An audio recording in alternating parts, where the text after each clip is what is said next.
Donc bonjour à tous, ici c'est Jean-Jean, alias Jean-Jean la bricole, et sur cette chaîne on parle crypto-monnaie, et ma spécialité c'est le minage de crypto-monnaie. Alors, autant en hiver, le minage de crypto c'est quand même super sympa, hein, et ça permet vraiment de chauffer son appartement, autant en été, miner c'est vraiment pas une sinécure. Et miner en 2023 avec les fortes chaleurs qu'on a déjà, c'est encore plus complexe, surtout qu'en face, la rentabilité est vraiment pas présente. Donc moi aujourd'hui, je voulais vous parler un petit peu de ma stratégie pour affronter cet été 2023, parce que je compte pas éteindre mes machines comme certains de mes confrères, hein, mais je les comprends totalement.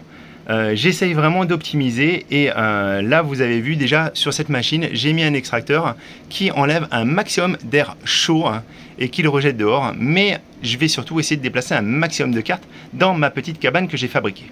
Donc je vais vous en parler tout de suite. Voilà. Effectivement, c'est vraiment complexe. En plus, en ce moment, avec la rentabilité qui est vraiment pas là, on se dit à quoi bon continuer de miner, à quoi bon s'infliger ça avec l'été qui arrive et les températures qui sont hautes. Donc je vous ai mis le petit LASPUB 887 km, un petit drapeau, un petit panneau australien humoristique qui je trouve est très bien, qui va très bien avec la situation actuelle. Voilà.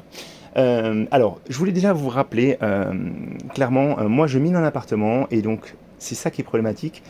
J'ai mes machines qui sont à l'intérieur et autant en hiver, je me fais plaisir, je les ai disséminées un peu partout pour avoir pour ne pas avoir à me chauffer avec autre chose que les cryptos. Autant en été, c'est vraiment compliqué. Je voulais vous rappeler aussi qu'il n'y a pas une bonne et une mauvaise manière de rafraîchir ses rigs. Il y a vraiment beaucoup de façons de faire et ça dépend vraiment de votre environnement aussi. Moi, ma seule ligne rouge, c'est je ne mettrai jamais de climatisation pour mes rigs de minage. Je trouve que c'est un non-sens écologique total et il y a des façons bien plus intelligentes de rafraîchir ces rigs et les grandes fermes n'utilisent pas de climatisation. Hein, voilà. Alors, déjà, il y a beaucoup de contraintes. On peut avoir beaucoup de contraintes. Il y a des contraintes de place. Parce que forcément, quand vous êtes en appartement, vous n'avez pas la pleine place que si vous êtes en maison, si vous avez une grange, ou vous avez un garage, etc.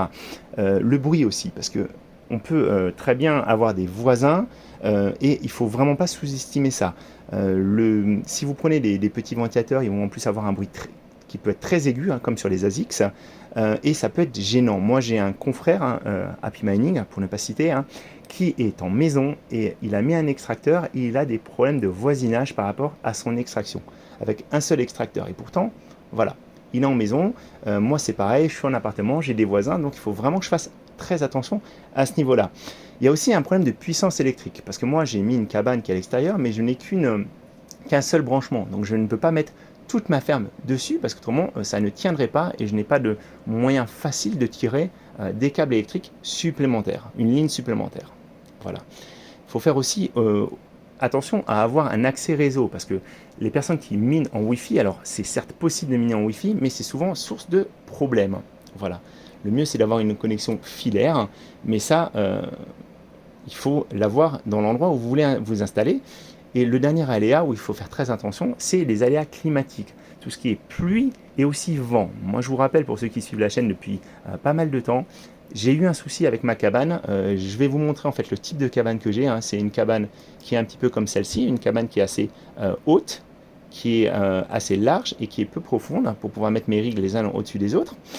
Et le problème que j'ai, c'est qu'en fait, la prise au vent est assez forte sur ce genre de cabanon. Et moi, j'ai ma cabane qui s'est renversée. Alors heureusement, elle s'est renversée sur un volet qui a totalement amorti la chute et je n'ai eu aucune machine de casser suite à ça. Mais je peux vous assurer que quand mes voisins m'ont envoyé une photo pour me dire « Tiens, il y a ta cabane de jardin qui est tombée », j'en menais vraiment pas large. Donc faites bien attention à ça. Donc moi, au fil du temps, j'ai amélioré mon petit cabanon extérieur. J'ai fait des erreurs, j'ai appris de mes erreurs. Et je voulais vous partager les dernières évolutions. Donc l'abri extérieur, à terme, je souhaite accueillir entre 12 et 20 cartes environ. Voilà. La tente de minage s'est arrêtée. Je ne pense pas la remettre parce que ça prenait pas mal de place dans un de mes bureaux. Et dans ce bureau, j'ai aussi envie de faire autre chose. Et aussi, je me suis rendu compte que la tente de minage, pour ma solution, c'était pas très adapté parce qu'il fallait vraiment, c'était un petit peu trop bruyant par rapport à ce que je voulais faire. Voilà.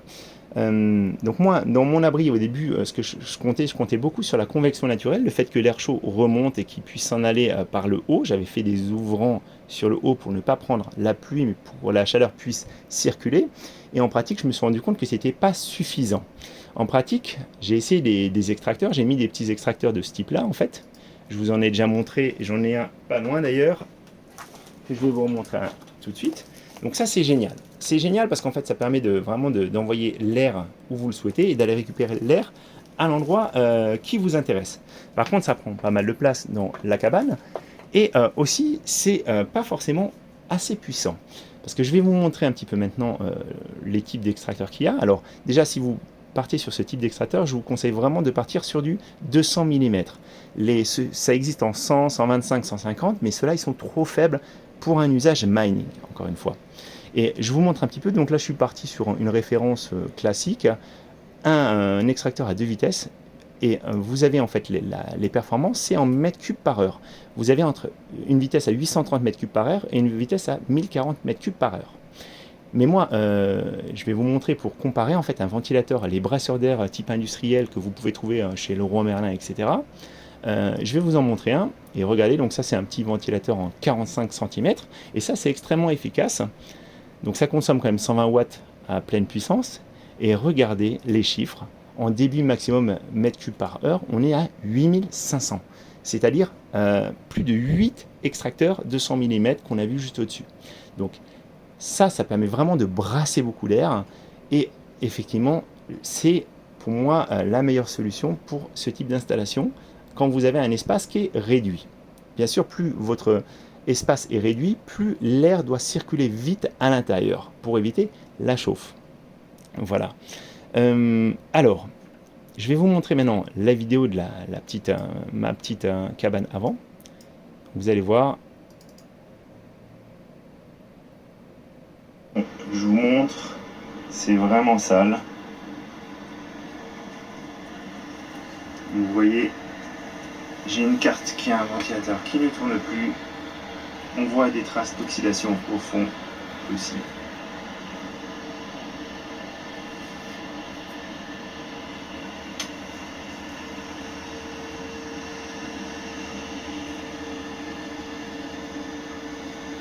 Il y a du travail de dépoussiérage et de remontage.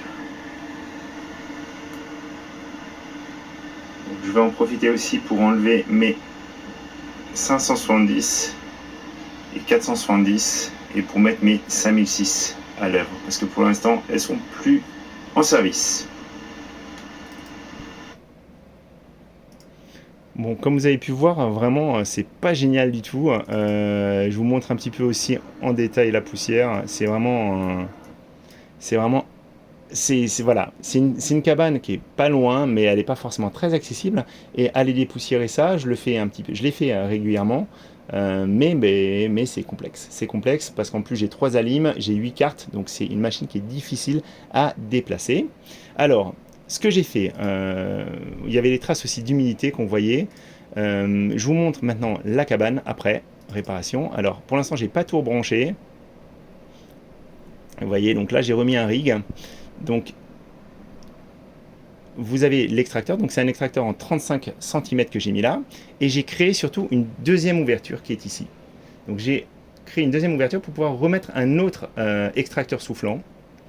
Ce qui s'est passé aussi, ce que je me suis rendu compte, c'est que j'avais eu des soucis parce que j'avais des petites souris qui sont venues carrément derrière la carte mère. Je pense qu'ils trouvaient ça super sympa pour se chauffer en hiver.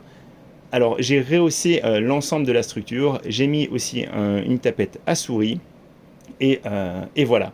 Donc encore une fois, je me suis aussi occupé de lazurer un petit peu la cabane.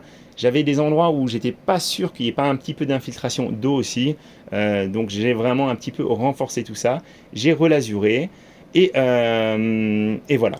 Donc j'ai fait des tests là, donc j'avais uniquement sur un rig de 3090, hein, les cartes que vous avez là, voilà, ma EVGA 3090 et puis une autre Nvidia Founders Edition, et par 29 degrés dehors, j'arrive à avoir 65 degrés et 66 degrés sur les cartes, avec une ventilation qui varie entre 60 et 67%. Donc Là, c'est avec un seul extracteur. Quand j'aurai rebranché les autres cartes, je vais brancher un autre extracteur et normalement, je devrais m'en sortir. Alors, c'est pas parfait encore. Si je voulais encore améliorer mon système, j'ai par exemple une toiture qui est en shingle noir. Donc ça, clairement, je le sens quand le soleil tape sur la toiture, les températures à l'intérieur de la cabane montent.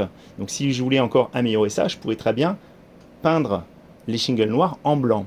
C'est pareil, la cabane, elle est couleur bois. Et si je voulais encore un petit peu améliorer ça, je pourrais la peindre en blanc. Je vous rappelle en fait certaines fermes de minage qui sont notamment dans des pays assez chauds, qui sont en Amérique du Nord, au Texas et tout. Le fait de peindre les conteneurs dans lesquels ils mettent les cartes en blanc, ça leur fait perdre directement plusieurs degrés de température. Donc il ne faut vraiment pas sous-estimer ça. Encore une fois, si vous êtes dans une grande grange, ça ne changera peut-être pas grand-chose parce qu'elle sera peut-être fraîche. Mais moi, dans une petite cabane, ça a son importance. Voilà. Et j'envisage aussi, alors j'ai mis un deuxième ouvrant de ce côté-là, mais j'envisage de mettre un ouvrant côté mur pour que l'air soit aspiré d'un côté et soit extrait de l'autre. Pour l'instant, moi, l'air est aspiré par le dessous de la cabane, parce que le dessous de la cabane est ouvert, est resté ouvert. Donc c'est aspiré par dessous et ça repart sur la droite. Voilà. Du coup, ce que je vous ai dit aussi pendant la vidéo, c'est que j'ai décidé de mettre en pause en ce moment mes anciennes cartes. Donc mes anciennes cartes, c'est notamment les saphirs que vous avez là. Hop là. Voilà, c'est les cartes que j'ai depuis fin 2017 qui ont miné super bien. C'est des nitro. Je les aime beaucoup. Elles marchent comme au premier jour. J'ai même pas eu de ventilateur à changer. Mais effectivement, aujourd'hui, elles accusent un peu le poids de l'âge. Et je me dis, quitte à ne pas avoir toutes les cartes en ligne, autant garder les cartes les plus efficientes. Et du coup, les 5006 et les 5007 sont quand même plus efficientes. Donc là, je vous montre aussi pour terminer ma carte, en fait ma XFX, c'est celle qui avait le radiateur qui ne marchait plus, le ventilateur qui ne marchait plus, et effectivement, le ventilateur, il s'est carrément désolidarisé, donc là, clairement, va falloir que j'en rachète un petit, mais je vous rappelle, c'est pas très cher, vous achetez ça sur AliExpress, ça coûte une dizaine d'euros, et il vous conseille souvent de changer les deux ventilateurs de la carte. Voilà, moi je les ai à chaque fois, j'ai changé les deux, comme ça, la carte repart comme si rien n'était. Et puis voilà, donc voilà en tout cas mes conseils pour passer un été serein. Si vous avez vos cartes chez vous, vraiment privilégiez de l'extraction. Je sais qu'il y a des gens qui mettent leurs cartes dans les combles ou dans la cave. Dans les combles, si vous avez moyen d'extraire l'air, c'est peut-être plus intelligent parce que dans la cave, ça va remonter dans votre étage de vie. Et dans l'étage de vie, si vous avez des températures qui sont hautes, c'est quand même vraiment pas agréable. Donc moi, c'est vraiment pour ça aussi que j'essaie d'en mettre un maximum dehors, mais que ça reste de façon safe, que j'ai pas de problème derrière. Voilà. Donc j'espère que ça vous a intéressé. Je vous referai de toute façon une vidéo sur mon expérience avec la tente de minage et dans quel cas ça peut être une très bonne solution. Et on parlera aussi des températures de cartes parce que ça c'est quand même quelque chose qui revient régulièrement. C'est combien la température qui pose problème, jusqu'à combien je peux pousser mes cartes, etc. Est-ce qu'il vaut mieux que j'éteigne au-delà de tel degré? Et ça, c'est une question qui reste ouverte. Mais je voulais aborder le sujet avec vous, donc je vous fais ça dans une prochaine vidéo.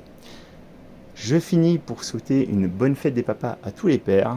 Et je vous souhaite un bon minage, ou en tout cas un bon bricolage à tous les bricoleurs.